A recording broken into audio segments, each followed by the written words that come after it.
Artificial intelligence is usually described as software, but every answer from a chatbot begins in a physical building filled with chips, cables, pumps, transformers, and cooling equipment.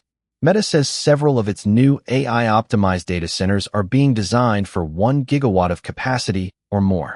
That is power station-scale infrastructure built to run computation. And this reveals the next constraint on artificial intelligence. The industry may not run out of ideas, models, or even chips first. It may run out of places where enough electricity can be delivered quickly, reliably, and at an acceptable cost. The next AI race is becoming a power race. Data centers are not new. They already run search engines, banks, streaming services, corporate software, and much of the internet. Artificial intelligence changes the density of the workload. The International Energy Agency estimates that data centers consumed about 415 terawatt-hours of electricity in 2024, roughly 1.5% of global electricity demand.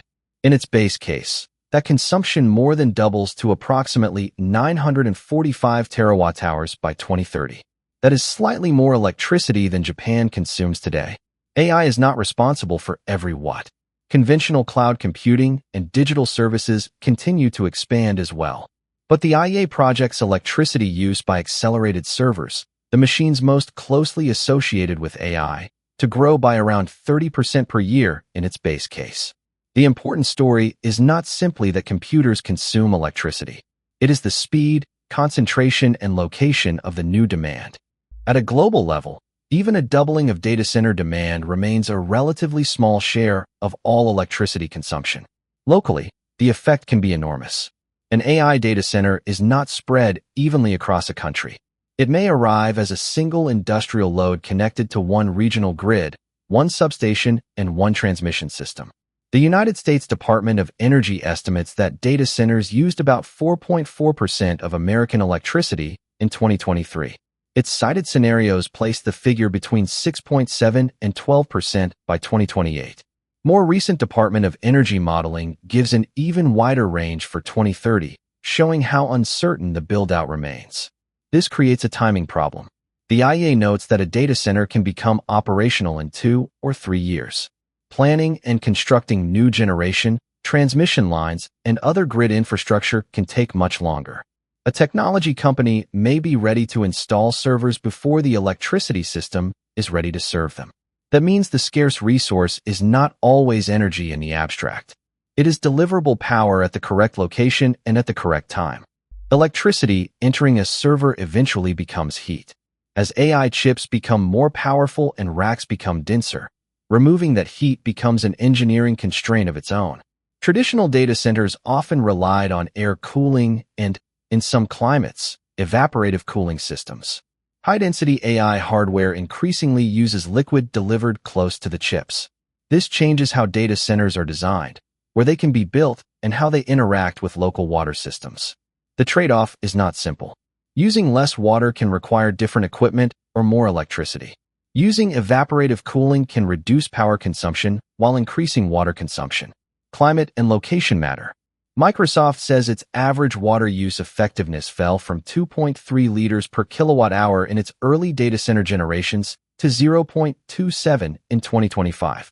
It is also introducing closed-loop designs that consume no water through evaporation during normal cooling operations. Google reports that it replenished approximately 7.7 billion gallons of water in 2025, equal to about 78% of its reported freshwater consumption. These are meaningful improvements. They also reveal the physical scale hidden behind a seemingly weightless AI product.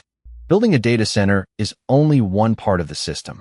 The project may also require new substations, high-voltage transformers, transmission upgrades, and firm generation that can operate when the wind is weak and the sun is down. Utilities must decide whether the proposed load will actually arrive, how quickly it will grow, and who should pay for the required infrastructure. Forecast too little demand, and the region may not have enough capacity. Forecast too much, and customers may be left paying for equipment built for projects that never materialize. This is why announcements measured in gigawatts should be treated carefully. A planned gigawatt is not the same as a connected gigawatt. A contract is not a completed power plant. A proposed reactor is not electricity on the grid. The AI industry operates on software timelines. The power industry operates on construction, permitting, and regulatory timelines. The gap between those clocks may become one of the defining business risks of the decade. There is no single energy source capable of solving the problem everywhere. The IEA expects renewables to meet nearly half of the additional electricity demand from data centers through 2030. Solar and wind can be deployed relatively quickly, especially when combined with storage and a broader grid. But data centers also want continuous, predictable power. That is one reason natural gas, nuclear energy, and geothermal power have returned to the center of technology strategy. Meta announced agreements intended to support up to 6.6 gigawatts of new and existing nuclear capacity by 2035. Some projects extend the life or output of operating reactors. Others depend on advanced reactors that have not yet been built. Google has supported advanced geothermal projects with Fervo Energy, using horizontal drilling techniques adapted from the oil and gas industry to reach previously inaccessible heat. These agreements are not proof that every technology will arrive on time or at the promised cost. They show something more fundamental. The largest AI companies are no longer behaving only like software buyers. They are becoming anchor customers for power plants, transmission projects, storage systems, and new energy technologies. The most politically difficult question is not whether AI companies need electricity. It is who pays for the infrastructure required to deliver it. If a utility builds a substation or transmission line for a hyperscale customer, regulators must decide how much of the cost belongs to that company and how much can be distributed across other electricity users. Technology companies increasingly emphasize that they will cover the costs associated with their facilities. Meta, for example, says it pays the full energy costs of its data centers. For a Wisconsin project, the company also said it would underwrite nearly $200 million of energy infrastructure, including network upgrades, substations, and transmission lines. But every region has different market rules, rate structures, and bargaining power. The economic question cannot be answered by a renewable energy contract alone. The real test is whether new AI demand adds enough generation and grid capacity without shifting unreasonable costs or reliability risks onto homes and existing businesses. AI hardware and software are becoming more efficient. Google says its Ironwood processor is nearly 30 times more power efficient than its first cloud TPU from 2018. Data center operators are improving cooling, workload scheduling, and server utilization. Efficiency matters. Without it, the power problem would be substantially worse. But efficiency does not guarantee that total consumption will fall. When computation becomes cheaper, companies can train larger models, process more video, serve more users, and place AI inside more products. The industry may use every efficiency gain to expand the amount of computation it sells. This is why forecasts vary so widely. The final demand depends not only on the efficiency of each chip, but on how many chips are installed and how intensively they are used.